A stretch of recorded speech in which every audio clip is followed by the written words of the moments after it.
Right. Very good Saturday afternoon. Now, I've just been watching and I've had to pause the video. The video is from Tyneside Life, Eddie H. Now, what he's on about is he's standing in the bandstand in Leazes Park.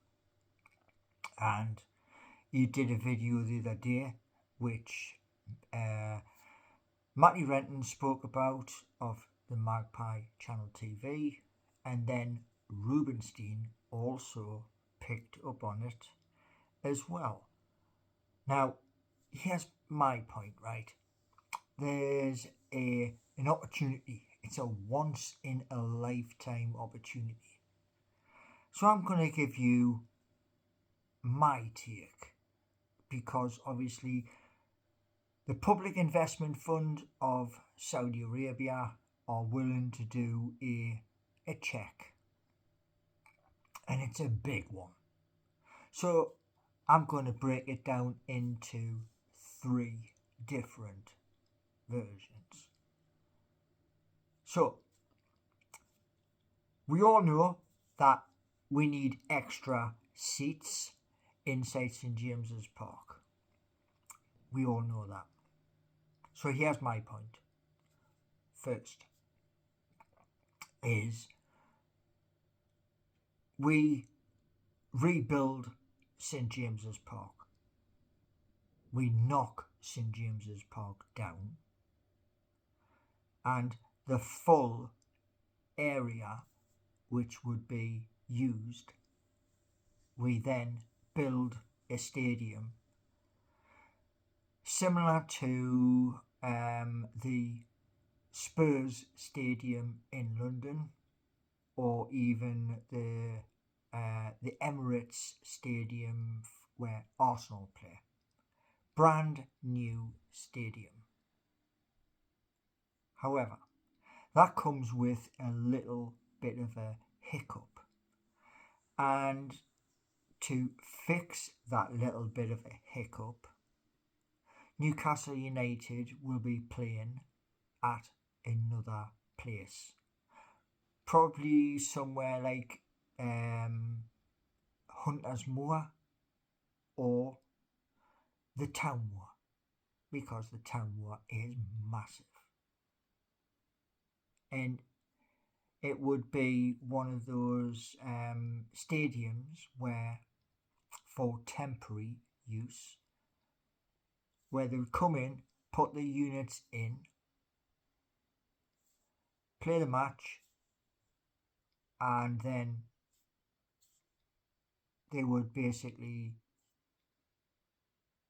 use that until St James's Park is rebuilt to a capacity of, I'm going to hazard a guess, I'm going to say 80,000.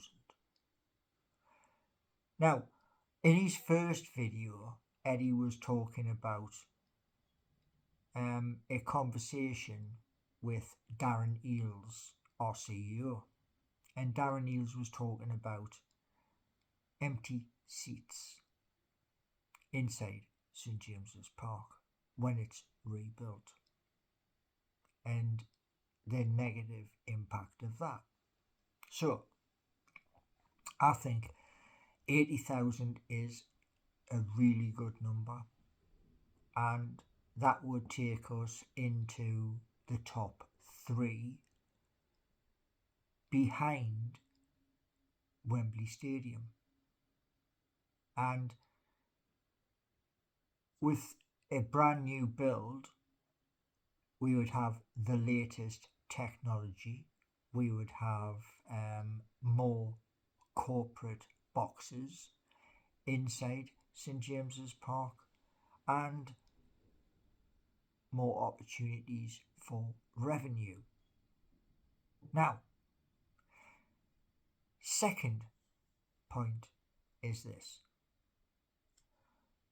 We stay at St James's Park and we reduce the capacity by taken out the east stand completely,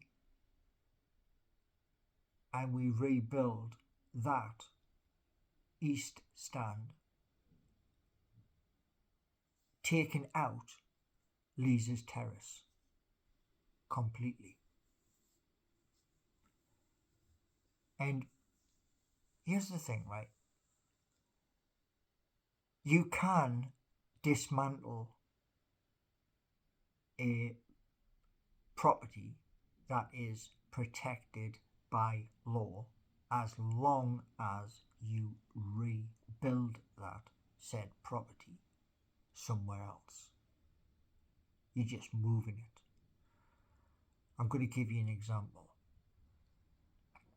In some places where there is a lot of flooding, it is possible to move a protected building to another part and rebuild it exactly the same.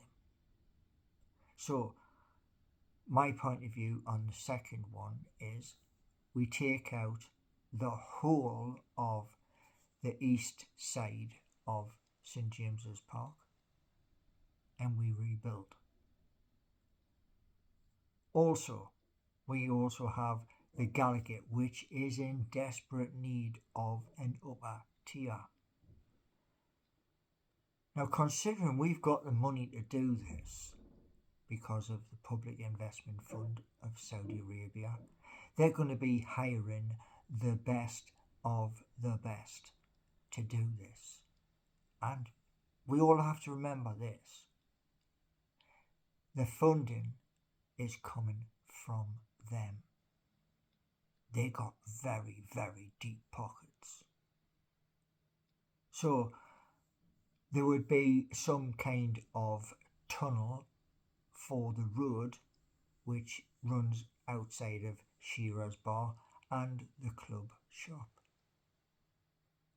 And with an upper tier as well, it would totally transform our Cathedral on the hill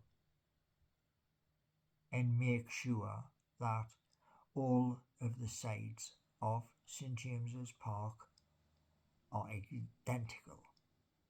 Now, because we're hiring the very best to do this, and I found out that the announcement for any new build is going to be 2025. That is enough time, 3 years before the next major tournament, which is being held in England and Ireland. So St James's Park is on the list to be used for a major tournament, and we've already got the barriers in, etc. Now,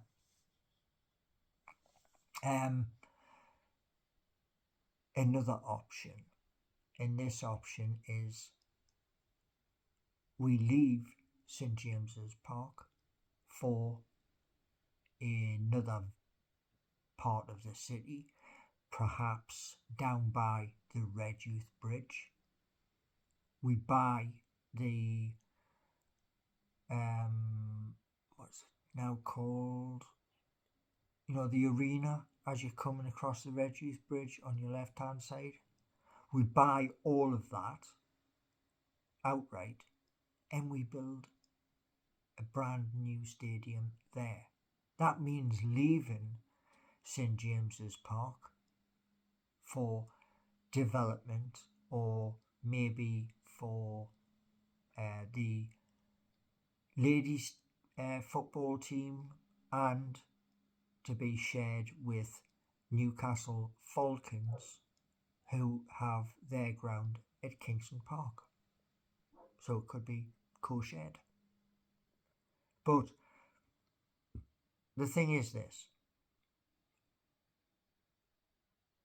the decision on what's going to happen is going to be 2025. And the hope is that we stay at St James's Park. The hope is that these architects in construction can give us a second tier, expanding the Gallowgate by 10,000 or even more, and giving an upper tier to Leazesterrace. So that's my take on it. And remember, before you type in your comments, yeah, we aren't paying for it. The Public Investment Fund of Saudi Arabia is picking up the bill. And as they are basically in charge of doing this, we're just fans and supporters. That's all we are. That's all we'll ever be. So there's 3 plans, and I'm hoping, I'm crossing my fingers, crossing my legs. At the end of the day, we can stay as our cathedral on the hill and just buy up Leazesterrace, and we expand St James's Park to maybe 80,000, and then we're going to have that place rocking. Anyway, I hope you like my points of view. I've said them anyway, so whether you like them or whether you don't, I've still said them. And the thing is that the building which is behind the temporary club shop, I believe that has been acquired by Newcastle United for media purposes. So you have that building, you also have the stack as well, and the hope is that when they do this rebuild, they hire the best to get it done to exceptional finish. And our footballers on the pitch, well, they can do their part by getting as far as possible in the cup, hopefully, touch wood, and get back to Wembley and bring home a trophy. That's my belief. And the belief also is to grow my YouTube channel as well. So by the time our first trophy is in, I'm much higher up in the rankings than I currently am. If that happens, brilliant. So I'm going to attempt to sort the computer out for this evening's match so I can do a live. Thanks for watching. And if you do like the content, give me one of them. Subscribe and spread the word.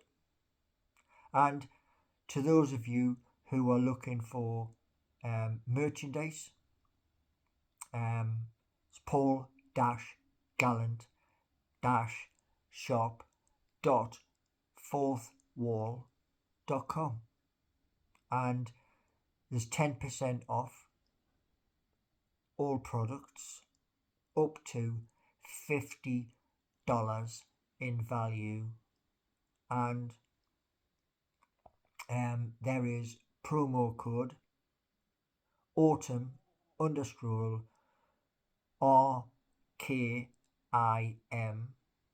in brackets +9. So that is for t-shirts, hoodies, beanies, baseball caps, bucket hats, sweatshirts, knitted jumpers, shorts, jogging pants, and t-shirts which you would wear at the gym. And there's a variety of other different things like seasonal Christmas jumpers with nice patterns on, and there is also soft shoes as well. And I'll be adding more stuff in the new year of 2025. And the hope is, if the online store is a success, then I will seek getting a physical shop in Newcastle city centre, have somebody running the shop, and then I will have another shop in Nottingham city centre where I'll be in there, and those people who come into the Nottingham one, I will sign whatever garment they buy with either a black permanent marker or a white permanent marker. Thanks for watching.